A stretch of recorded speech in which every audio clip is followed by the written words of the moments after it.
पाकिस्तान 'ਚ पंजाबी कॉन्फ्रेंसां दे सब तो वड्डे नैटवर्क पंजाबी नैशनलिस्ट फोरम वालों जी आयां नूं। कराची तो लैके हैदराबाद तक का इलाका बैनुल अक़वामी फ्री पोर्ट हांगकांग का मुतबादल सी। बरतानिया ने 1898 च हांगकांग नूं चीन तो 99 साल दी लेस ते लैके हांगकांग च बैनुल अक़वामी फ्री पोर्ट बनाया होया सी।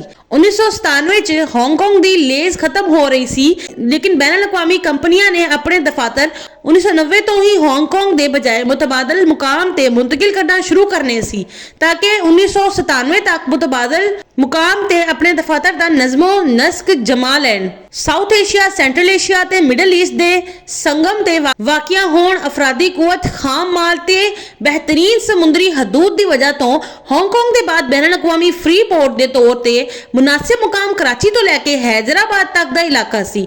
पाकिस्तान दे सदर ते martial law administrator general Ziaul Haq ने 1979 च हांगकांग दे मुतबादल दे तौर ते कराची तो लैके हैदराबाद तक सुपर हाईवे दे इलाके नूं बैनुल अक़वामी फ्री पोर्ट बनाउण दा मनसूबा बनाया।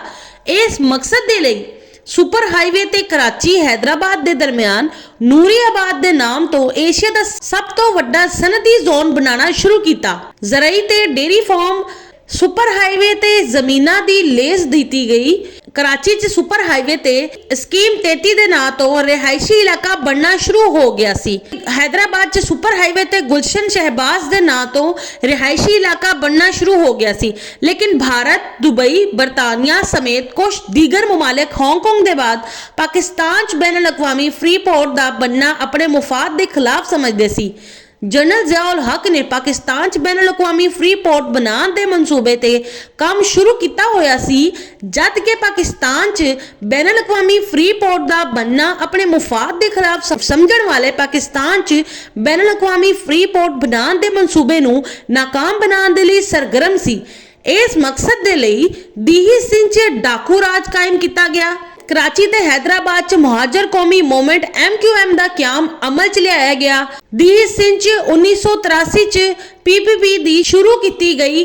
MRD मूवमेंट दी आड़ च पैदा किए गए डाकुओं दा राज हो गया। कराची ते हैदराबाद च 1987 च MQM दी जलाओ घिराओ, लुट मार, गुंडागर्दी, भत्ताखोरी ते कत्लो गारतगरी शुरू हो गई। जनरल ज़ियाउल हक ने 1988 च त्यारे दे हादसे च हलाकत दे बाद पाकिस्तान दी फौज दा सरबराह मिर्जा असलम बेग ते पाकिस्तान दी वजीर आजम बेनज़ीर भुट्टो दे बनन दे बाद कराची तो लैके हैदराबाद तक सुपर हाईवे दे इलाके नूं हांगकांग दे मुतबादल दे तौर ते बैनुल अक़वामी फ्री पोर्ट बनाने दे मंसूबे ते काम रोक दिता गया।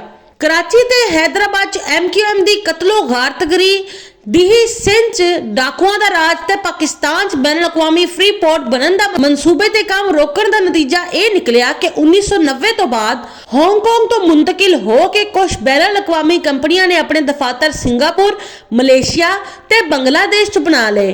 पाकिस्तान दे मुकाबले च मुआशी तौर ते बदहाल सिंगापुर, मलेशिया ते बांग्लादेश बैनुल अक़वामी एक्सपोर्टर बनन दी वजह तो मुआशी तौर ते खुशहाल मुल्क बन गए। दुबई नूं बैनुल अक़वामी फ्री पोर्ट बनाने की वजह तो ज्यादातर बैनुल अक़वामी कंपनियां ने अपने दफातर हांगकांग तो दुबई मुंतकिल कर ले। इसलिए दुबई इस वक्त हांगकांग की लेस खत्म होने के बाद बैनुल अक़वामी फ्री पोर्ट बन चुका है ते बैनुल अक़वामी एक्सपोर्टर बनन की वजह तो मुआशी तौर ते खुशहाल मुल्क बन गया। दुबई की बैनुल अक़वामी फ्री पोर्ट बनन के बावजूद अपने जुगराफियाई पहलो वकू, अफरादी कुवत, खाम माल ते बेहतरीन समुद्री हदूद की वजह तो हुण तक पाकिस्तान की साहिली ते कराची तो लैके हैदराबाद तक सुपर हाईवे के इलाके आलमी तिजारती हल्कियां चो बैनुल अक़वामी फ्री पोर्ट बनन दे लई ज्यादा बेहतर ते फायदेमंद समझे जाते हैं। इसलिए जद भी पाकिस्तान अपने साहिली ते कराची तो लैके हैदराबाद तक सुपर हाईवे दे इलाके ते बैनुल अक़वामी फ्री पोर्ट बनाने च कामयाब हो गया ते दुबई च वाकिया बैनुल अक़वामी कंपनियां ने अपने दफातर दुबई तो पाकिस्तान दे साहिली ते कराची तो लैके हैदराबाद तक सुपर हाईवे दे इलाके च वाकिया बैनुल अक़वामी फ्री पोर्ट मुंतकिल कर लेने हैं। पाकिस्तान दे साहिली ते कराची तो लैके हैदराबाद तक सुपर हाईवे दे इलाके ते बैनुल अक़वामी फ्री पोर्ट बनन ते पाकिस्तान बैनुल अक़वामी एक्सपोर्टर बन जाएगा। ਪਾਕਿਸਤਾਨ ਦੇ ਖਾਮ ਮਾਲ ਦਾ ਬਿਹਤਰ ਇਸਤੇਮਾਲ ਹੋਣਾ ਸ਼ੁਰੂ ਹੋ ਜਾਏਗਾ। ਪਾਕਿਸਤਾਨ ਦੀ ਅਫਰਾਦੀ ਕੌਤ ਦੇ ਲਈ ਪਾਕਿਸਤਾਨ 'ਚ ਹੀ ਰੋਜ਼ਗਾਰ ਹਾਸਿਲ ਹੋਣਾ ਸ਼ੁਰੂ ਹੋ ਜਾਏਗਾ।